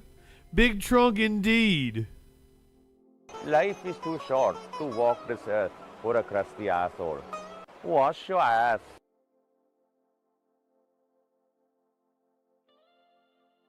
Maybe it was a van, but for some reason I was thinking it was like some kind of like a wagon, a station wagon or something. But you guys could be right. This is the last one that's gruesome, and I should probably hit the content warning for this one real quick.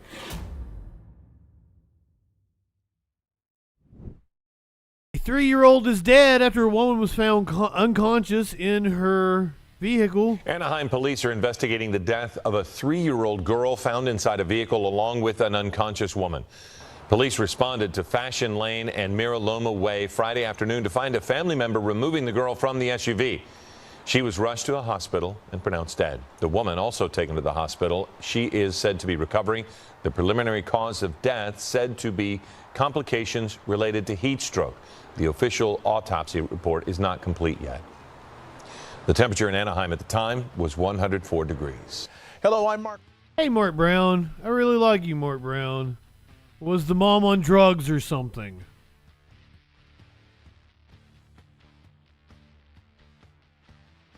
Because if she had like some kind of medical emergency, then it's just a tragedy. Like if she had an issue and she passed out and the kid died, that's just a tragedy. But if she was on some drugs or something. Apparently, the DC sniper, a 1990 Chevrolet Caprice sedan, cop in Vegas, has been busted for a bunch of fake arrests. Documents the 8 News Now investigators obtained Tuesday lay out several incidents where Las Vegas Metro Police Sergeant Kevin Menon allegedly orchestrated false arrests, ordering his officers to lie. In one case from May, Menon, working in a plainclothes on a strip pedestrian bridge, allegedly shoulder-checked another man, leading to that man's arrest. Officers arrested the man for carrying a small knife, but documents say the arresting officers never mentioned Menon bumping into him. Documents also allege Menon wrote to another officer to add to a report about bumping into another person, telling the officer to say they thought the altercation, which investigators say Menon started, could lead to a battery. In another case from May, Menon allegedly indicated to officers he wanted a particular person stopped, telling his team a man was picking a fight with him. Officers then telling Metro investigators if officers didn't stop the subjects, Menon would make derogatory statements to the officers about their abilities as police officers. The officer adding the squad was low on arrests that night, and Menon's actions were likely linked to his desire to arrest more subjects for statistics. In another incident, Menon allegedly ordered the arrest of 4 people at the Cosmopolitan without any probable cause. The arrest leading to the search of a car, which an officer described as, quote, illegal as expletive. As fuck! They did not want to question their supervisor. I feel ecstatic or electrified right now. So it's absolutely unbelievable. Menon spoke to 8 News Now when he graduated from the academy in 2014. He was later assigned to the department's tourist safety division working on the Strip, the department placing him on leave in May with pay as their internal investigation moves forward. And we've also learned the department's investigation into Menon began with a complaint from an officer. Now, in a statement, the president of the officers union tells me, quote, I am extremely proud of Sheriff McMahill making the tough decision to hold this rogue sergeant accountable for his actions. Maybe Prometheus. Say, quote, this shows that my audio too. The rank.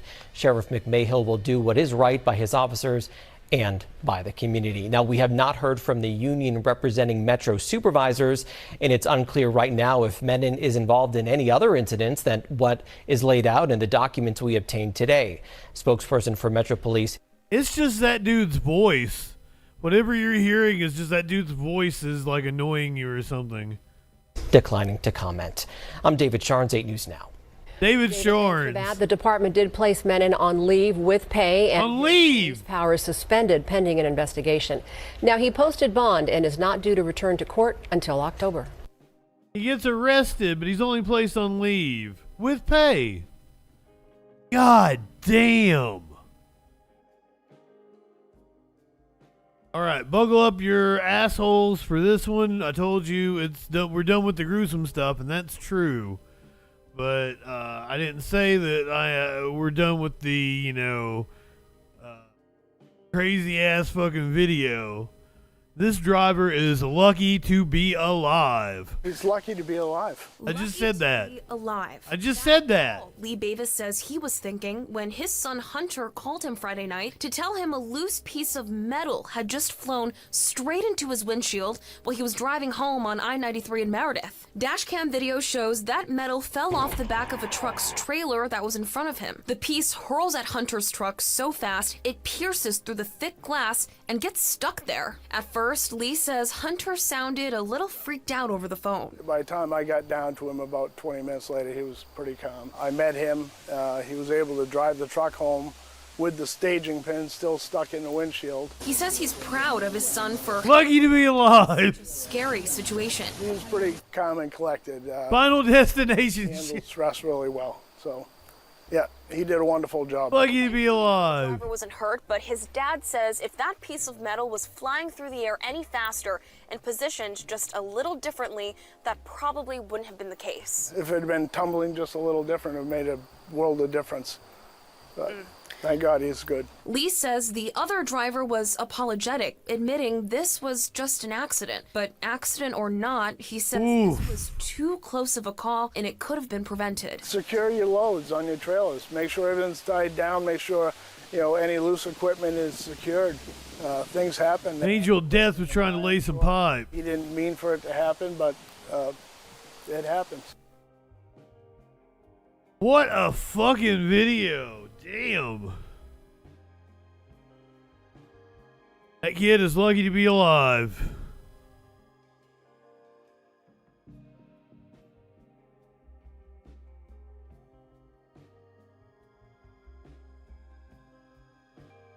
Let's go to Brooklyn. Brooklyn.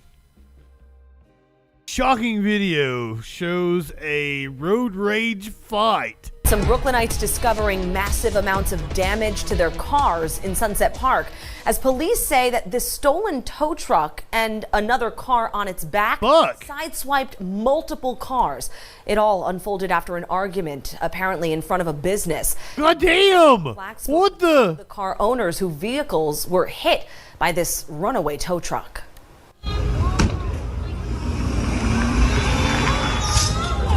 An argument over a vehicle being towed turning into a road rampage that damaged multiple cars in Sunset Park. Police confirming the taller man and owner of that Chevy truck can be seen fighting the tow truck owner before stealing the vehicle while dragging the truck and back through the streets. Page ending with a head-on crash with a city bus. Now, witnesses on the scene tell us the incident started because that smaller truck was blocking the service doors of that building that you can see behind me. Many of those cars parked there right now are damaged as a result of that incident. Their owners coming out now just discovering that damage. My car, I got it fixed because I go up to a school, I got it up on my door, everything, my family, so I need help.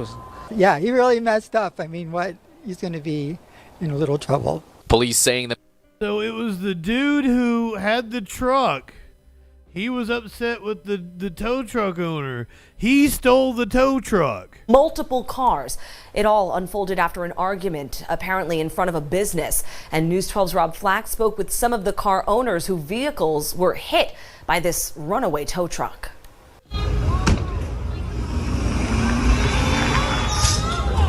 An argument over a vehicle being towed turning into a road rampage that damaged multiple cars in Sunset Park. Police confirming the taller man and owner of that Chevy truck can be seen fighting the tow truck owner before stealing the vehicle while dragging the truck and back through the streets. Page ending with a head-on crash with a city bus. Now, witnesses on the scene tell us the incident started. I was confused because I was like, why would the tow truck owner do that? That was really stupid. It wasn't the tow truck owner. The owner of the Chevy that was being towed stole the tow truck and ran off with it, sideswiped all those cars as he was going down the road, and then they ran head-on into a utility vehicle. Because that smaller truck was blocking the service doors of that building that you can see behind me. Many of those cars parked there right now are damaged as a result of that incident. Their owners coming out now just discovering that damage. He had a city bus head on. So I go up to a school, I got it up on my door, everything, my family, so I need help. Yeah, he really messed up. I mean, he's going to be in a little trouble. Police saying the man who stole the tow truck running off after crashing into that city bus. Tonight, investigators working to identify and find him. Sunset Park, Rob Flax, News 12 Brooklyn. Wild. They didn't even catch the guy. He ran. They don't have him. We have another manhunt. Wow.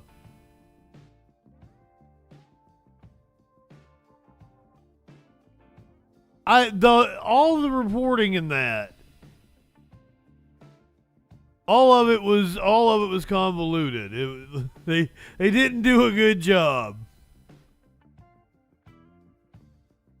Okay, so one of the debates we're going to be covering in this upcoming debate season is the gubernatorial debate in New Hampshire. One of the candidates in that gubernatorial debate has made news for saving a man choking on a lobster roll. It's a popular lobster roll eating contest, and this contestant has a big prediction. I'm shooting for at least 20. 20. Who thinks he can do 20? That's 20 lobster rolls in just 10 minutes, and they're off. Gobbling down lobster covered in mayo, sprinkled with celery, and wrapped in buns. But wait, is this guy choking? He's pounding his chest over and over. I'm not sure if Christian's going to make it over here. Help him! He's joking. But look, an eagle-eyed spectator sees the contestant really is choking. And if that Good Samaritan looks familiar, he should. Because he's New Hampshire's popular governor, Chris Sununu. After he performed the Heimlich, paramedics arrived to take over. Success! I spoke with that lucky guy today, Christian Moreno, who says he's a newcomer to eating contests. So this is your first time? My debut, yes. Flashes on stage. Contest, feeling confident. I said, I'm shooting for 20. And then 3 minutes later, I choked. We can laugh about it now because you're okay. But what's frightening is that no one around you noticed that you were choking. Yes. Spoke with Governor Sununu today. No one else had seen it, really, so I figured there was no time like the moment, so I just jumped in. Had you practiced the Heimlich before? I guess I was lucky. I always paid attention in health class in high school. You know, it could be life or death. You kind of quickly think, am I doing this right? Incredibly, after nearly choking to death, he just couldn't resist gobbling down more lobster. Wow! So Christian continued the contest and ate 7 more. He says he had no idea that it was the governor who helped save his life until later when they playfully posed for photos. Happy that everyone went home safe, really.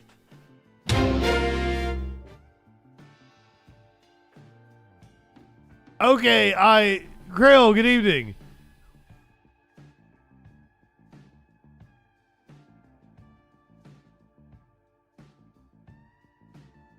Is Sununu running for re-election?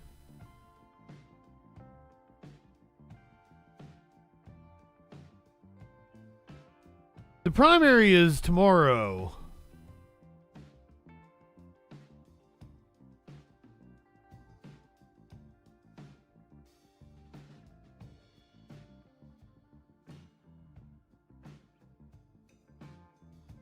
Oh, he is open to. He is legally allowed to seek re-election, but has not. Is not seeking re-election. It is an open race, so I'm sorry, Chris Sununu will not be in our debate.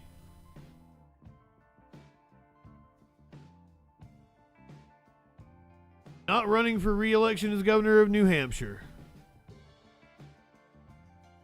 I bet these astronauts that are stuck up in space wishes that Chris Sununu could go and rescue them.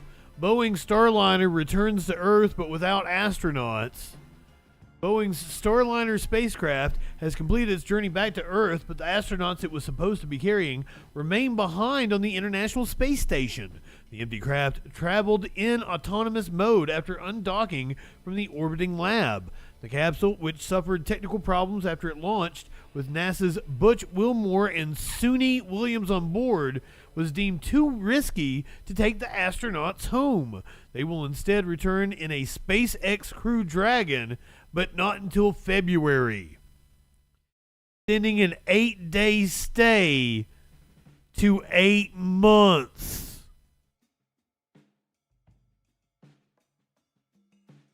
They were supposed to be on the International Space Station for 8 days. They are now stuck up there for 8 months and then have to come back down on a SpaceX Elon Musk rocket.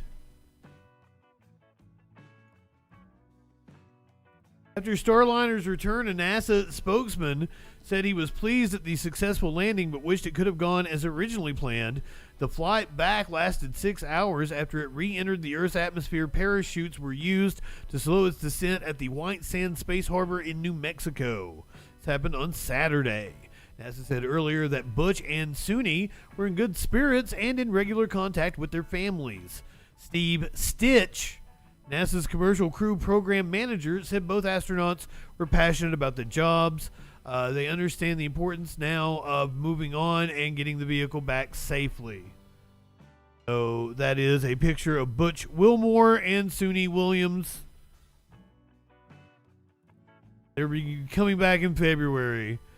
This is the first test flight for Boeing's Starliner spacecraft with astronauts on board, but it was plagued with problems soon after it blasted off from Cape Canaveral in Florida in June.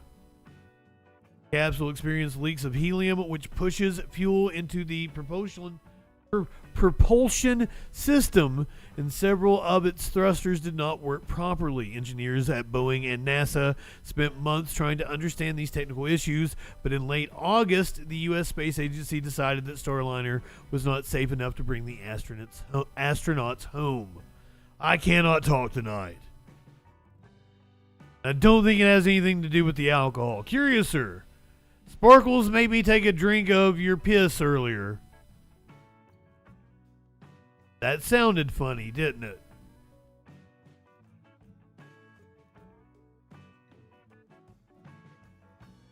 You wrote Pisky. Not just piss. Piss. She redeemed her points. I don't know why. She forced me to do it. You can ask her. She might have fallen asleep. I told her if I was going to do it, she had to stay for the Pusper concert. But no, she probably fell asleep. Speaking of music, on this first Live Music Monday, CMAs proved Beyonce's point as Cowboy Carter is snubbed of even a single nomination in 2024. Wallen leads the 2024 CMA nominations with Casey Musgraves, Chris Stapleton, and Jelly Roll also receiving numerous nods. Seems sus to me. I can't imagine that Beyonce didn't have the biggest country album of the year. Fucking A-weed. I'm not high enough for this shit. Beyonce getting snubbed.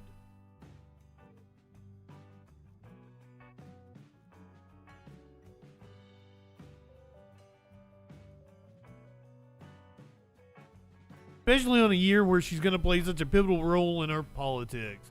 Because she's wearing assless chaps. Are you going to complain about seeing Beyonce's ass? 8-Bit, good evening. Despite captivating the country world with her album Cowboy Carter, Beyonce did not receive a single nomination for the 2024 Country Music Awards on Monday morning. Normally, Beyonce's wide-ranging output doesn't always apply to the CMA's narrow aim, but given the detailed emphasis on country music's past, present, and future, and the numerous country stars that appear on the album, this year would have been the most appropriate. The album sat atop Billboard's country music chart for 4 weeks, and the album's lead single, Texas Hold'em, held the #1 spot on Billboard's Hot Country Songs for 10 weeks, making Beyonce the first black woman to achieve such a feat. That's a sexy fucking picture. You gotta admit that.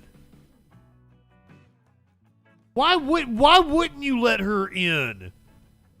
Your fucking ratings are gonna go through the goddamn roof. It's like Michael Jackson with the VMAs. Having him there gets you ratings. What the fuck is wrong with these people? Still, when Beyonce released Cowboy Carter last spring, she told fans that it ain't a country album. This is a Beyonce album. In the same post, she also mentioned that the album was born out of an experience that I had years ago where I did not feel welcomed, and it was very clear that I wasn't. The comment likely referred to Beyonce's 2016 performance at the CMAs alongside the Chicks, where they performed Bay's Lemonade song, Daddy's Lessons, which is one of my favorite songs off of that album. While the CMA voters weren't so sweet on Beyonce's country fried opus, they were definitely into Morgan Wallen this year. The former voice contestant turned country superstar racked up 7 nominations, including Entertainer of the Year, Male Vocalist of the Year, and Song and Single of the Year nominations for his Post Malone collaboration. Morgan Wallen absolutely sucks. I gave him a honest chance, and he fucking sucks.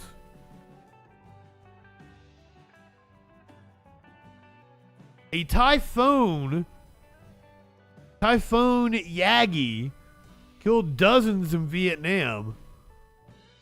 I'm sorry, it seems weird that I put these stories here, but you're going to see why.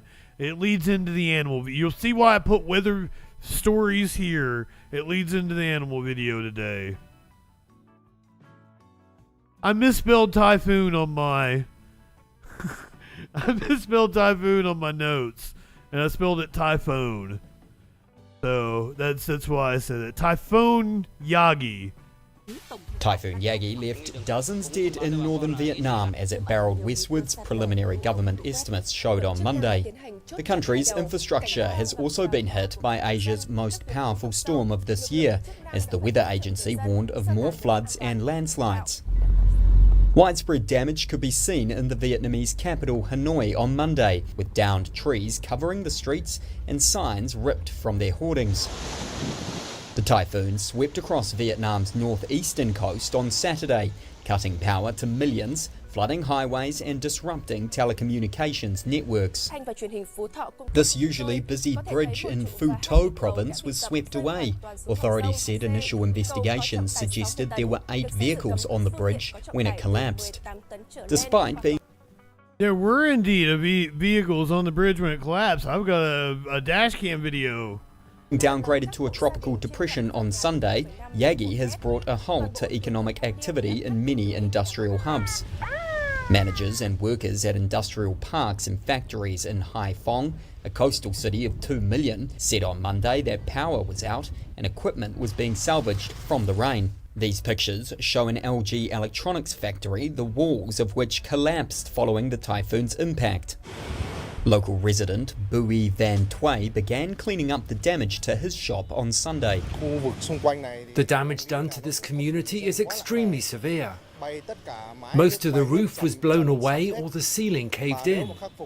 It may take 3 to 4 years for this place to look the same again because the damage is so terrible. The surroundings look like an apocalypse. Never before has a storm dealt this much damage to us. State-run power provider EVN said 75% of the 5.7 million customers that lost power over the weekend now had electricity restored. Let's watch this wild-ass video of a car that was on that bridge that you saw.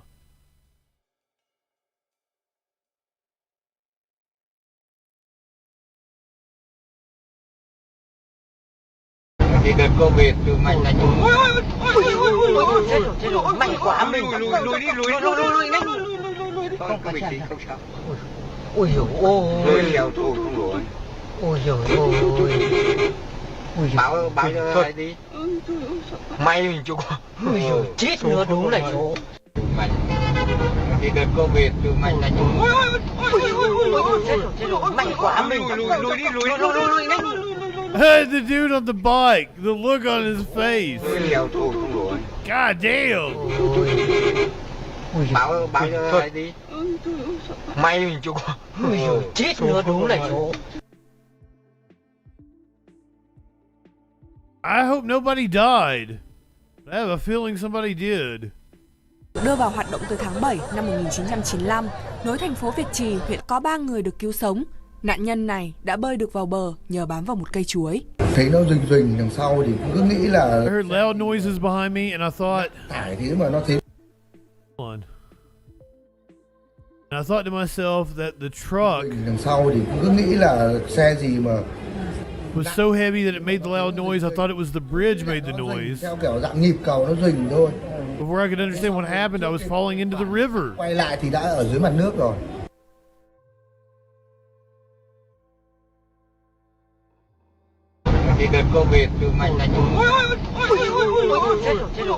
That dude did survive, Frag. Lucky it wasn't more people on the bridge. Báo cho ai đi may mình chụp chết nữa đúng là chỗ. I assume they were saying the equivalent of holy fuck. God damn, did you see that shit? Từ tháng 7 năm 1995, nối thành phố Việt Trì, huyện có 3 người được cứu sống. Nạn nhân này. Crystal Cat, good evening. Welcome in. Christ. Meanwhile, over here in the United States, we've seen fire, they've seen rain. You like that one? Fire in California continues to erupt. Up to KTLA5's Jennifer McGraw. She's on the ground with an update on the line fire that's burning in San Bernardino County. Hi, Jennifer. Lou and afternoon. Yeah, they were expecting high fire danger in this area. It's just so expansive. This fire reaches from Highland to multiple communities across this mountain and up into the mountain. But the good news is that they're able to use air attack. Yesterday, there were thunderstorms, lightning, and also so much smoke that the air was grounded.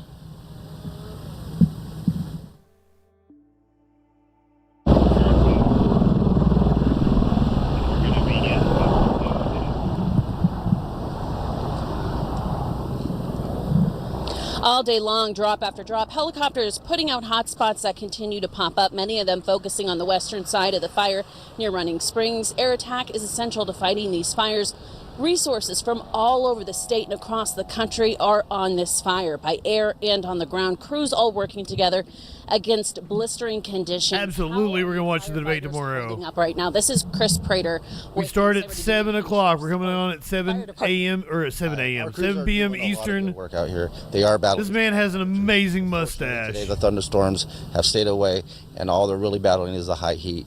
This heat does wear on them, but they're well trained. They stay well hydrated, and they're doing some really good work putting in some of these containment lines around the fire. Can you talk to me about the progress on? Nobody's gonna get mad at you. Stop having a victim complex. How are we doing today on day 5? Yeah, Saturday and Sunday. They might mock you. Opposed from explosive fire behavior. We had downdrafts pushing the fire in all directions, and even some dry lightning. Today we got a little reprieve with the lack of thunderstorm activity. However, like we spoke, the heat has been a little bit troublesome to deal with. Tomorrow we should get an increase in the marine layer and a decrease in temperatures, which we'd look to take advantage of and reinforce some of these containment lines. This fire, how serious is it now to the community? How serious was it on Saturday as it was tomorrow 7 p.m. Eastern. Springs area? We're still taking this fire very seriously. Fortunately, yesterday we were to make some progress on containment. We got it up to 3%. That's going to be around some. We're going to start finding out what that news be doing. C-SPAN calls at 8. The debate starts at 9 p.m. Threatened, and we've had no reports of. We'll do C-SPAN calls after. Any of those is really a testament to the hard work that the firefighters have been doing. And firefighters from all over. I saw El Dorado County, Northern California, Ventura. Wednesday is September 11th. Firefighters as well. So always do a special for September 11th. Crews from all over the state, resources from all over the nation. Thursday we have the Arizona 1,700 personnel currently working the fire. Arizona 5th Congressional District debate between Republican Andy Biggs and Democrat Katrina Schaffner. They want to come home. They need their prescriptions. They left things behind. Yeah, we really feel for the residents. We know it's really hard to basically load up everything that's important to you and everything that you love into your car and leave your home behind, not knowing its status after you leave. We want them to know that we're going to continue to support all the communities in the mountain and do everything that we can to protect life and property in our San Bernardino mountain communities. Okay, well, this is California 8-bit. Like, they don't need to activate the guard because they have over there, Rolo, to those firefighters. Firefighters specifically for doing this. Hand crews are actually out there doing. Yeah, we have multiple hand crews out here. Along with prison labor. Things. One thing that they're doing is they're reestablishing some of these containment lines, strengthening them, widening. The broke state? What do you mean the broke state? Is prep them to possibly put fire on the ground. When they do that, do you have any clue what you're talking about? So the rest of the states live off of California. Those hot shots, how hot? T-minus. Good evening. Hard job. Yes, these crews have been here for at least 3 days. It's been over 100 degrees every day. Not only the richest state in the fucking nation. You can't get to by driving. They're being flown in. They're hiking miles. They are one of the gear on them. If they were their own country, they would be one of the richest countries on the planet. Be able to come back home. We don't have any estimate right now. Our number one priority is making sure that we... Buddy, like, do you know what you're talking about, 8-bit? Like, California has been running a budget surplus for quite some time. Communities. But for now, you can confirm forward progress. No, we don't have any confirmation on the progress of the fire, but we can confirm that there's been 0 structures damaged or destroyed. Okay, Chris, thank you. Hopefully we'll hear from you more. Thank you very much. That's the very latest. We're live from the line fire. Send it back to you in Hollywood. Oh, did he run a deficit last time? Okay, well, he's been running budget surpluses.